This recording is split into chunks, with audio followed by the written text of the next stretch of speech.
챗 GPT와 함께하는 증문즉설. 오늘부터 챗 GPT와의 문답을 통해 우리가 궁금한 상황을 풀어보도록 하겠습니다. 요즘 정부, 국회, 기업, 지자체 등 모든 조직에는 대변인 제도가 있습니다. 저도 대변인을 했습니다.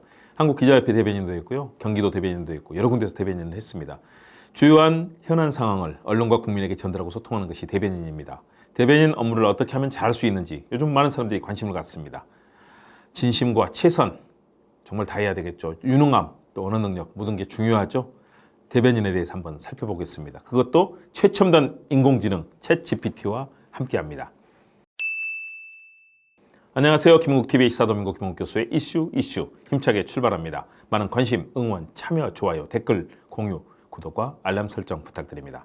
자, 오늘 챗 GPT에게 제가 물었습니다. 대변인 업무를 잘하기 위한 조건과 기법을 알려주세요 라고 물어봤습니다. 그랬더니 챗 GPT가 답을 이렇게 했습니다. 대변인은 기업, 단체, 정부 등의 대변자로서 대중들과의 의사소통을 매개하는 역할을 수행합니다. 대변인 업무를 잘하기 위해서는 아래와 같은 조건들이 필요합니다 라고 조건들을 얘기합니다. 맞죠? 매개하는 역할, 커뮤니케이션 역할을 하는 거죠. 대변인이 잘하는 거 쉽지 않습니다. 경기도에는 2,400개 언론사가 있는데요. 하나하나 상대하기 참 쉽지 않았습니다. 자, 챗 GPT는 얘기합니다. 첫 번째, 전문성. 대변인은 본인의 담당 분야에 대한 전문성을 갖춰야 한다. 뉴스, 정치, 경제 등에 대한 이해와 해박한 지식이 필요하다는 겁니다. 두 번째, 커뮤니케이션 기술입니다. 대변인은 대중들과의 의사소통에 대한 기술적 지식을 보유하고 있어야 합니다. 말과 글로 효과적으로 커뮤니케이션하는 방법 알고 있어야 되죠. 그거 못하면 대변인 실패합니다. 세 번째, 예의와 인간관계. 대변인은 화기애애한 인간관계를 유지하여 사람들과의 원활한 대화가 가능한 사람이어야 합니다. 맞습니다. 대변인이 딱딱하거나 또는 사람들과의 그 어색한 관계 실패하는 거죠. 네 번째는 사고력과 판단력입니다. 긴밀한 지적 능력 또 전문적인 정보를 얻어서 활용하며 효과적인 그 재료를 정보를 제공해야 되겠죠. 다섯 번째는 대인관계 스킬입니다. 대변인은 매체와 대화하는 데 있어서 대인관계 스킬이 기법이 필요합니다. 긍정적인 태도를 유지하고 주변 사람과 상호작용해야 성공할 수 있겠죠. 여섯 번째, 도덕성입니다. 대변인은 사람들이 신뢰할 수 있는 도덕성과 윤리성 등 그런 행동을 가져야 됩니다. 대변인이 타락했거나 나쁜 짓 하면 인정 못 받겠죠. 일곱 번째, 객관성입니다. 객관성을 유지해야 된다. 어떤 이슈에 있어서도 객관적인 정보와 데이터를 제공하며 독자적으로 대응해야 된다는 것이 대변인입니다. 여덟 번째, 대처 능력입니다. 긴급한 사항에 대한 대처 능력 뛰어나야 됩니다. 미묘한 만남, 또 긴박한 사안에 적극 대처해서 상황과 결과를 좌우해서 성공적인 역할을 해야 되는 것이 대변인이겠죠. 정치도 알아야 되고요. 아홉 번째, 누구에게나 분명하게 말할 수 있어야 합니다. 대변인은 사람들과의 논리적 대화를 하면서 이해하지 못하는 사람들을 위해 주제를 이해할 수 있게 말을 전달하고 해석하고 설명하고 또 배경 논리도 전달해야 됩니다. 열 번째는 공감 능력입니다. 대변인은 대화 상대방의 상황에 공감할 수 있는 능력을 가져야 됩니다.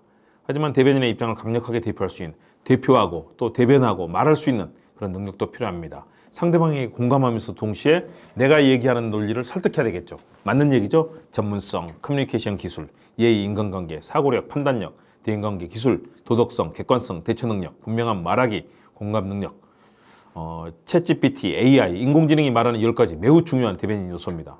더불어서 모든 대변인은 업무에 정통해야 됩니다. 함께 일하는 직원들과 협업해서 최고의 성과를 만들어내는 선장처럼 역할을 잘해야 됩니다. 리더십이 있어야죠. 언론과 소통하고 또 직원들과 소통하고 국민과 소통해야 됩니다.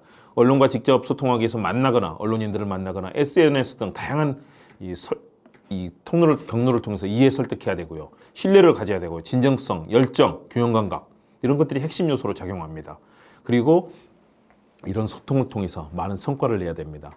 성공적인 대변인 하는 거 참 어렵습니다. 그러나 그 역할을 또 해내지 못한다면 실패한 대변인 되는 것일 겁니다. 그런 의미에서 대변인은 부단하게 자기의 지식과 경험, 실력, 또 법적인 지식, 또 국민들의 상황, 여러 가지 현업 공무원들의 상황들 이런 것들을 종합적으로 판단해서 언론과 소통하는 그런 능력을 가져야 됩니다. 참 어렵죠? 여러분도 기회가 되시면 각 조직의 대변인 해보시기 바랍니다. 그러면 세상을 보는 눈이 넓어지고 전체 일을 잘할 수 있습니다. 정부에서 부처에서도요. 대변인을 경험하지 않은 사람은 나중에 승진하기가 어렵습니다. 전체 일, 대의관계까지 할 수 있는 사람이 전체의 능력을 판단받는 중요한 역할을 합니다. 여러분 대변인 업무 잘 이해되셨죠? 김국TV 시사도민고 김국 교수의 이슈 오늘은 챗 GPT와 함께 최첨단 우리 정보기술과 함께 대변인 업무 알아봤습니다. 여러분 감사합니다.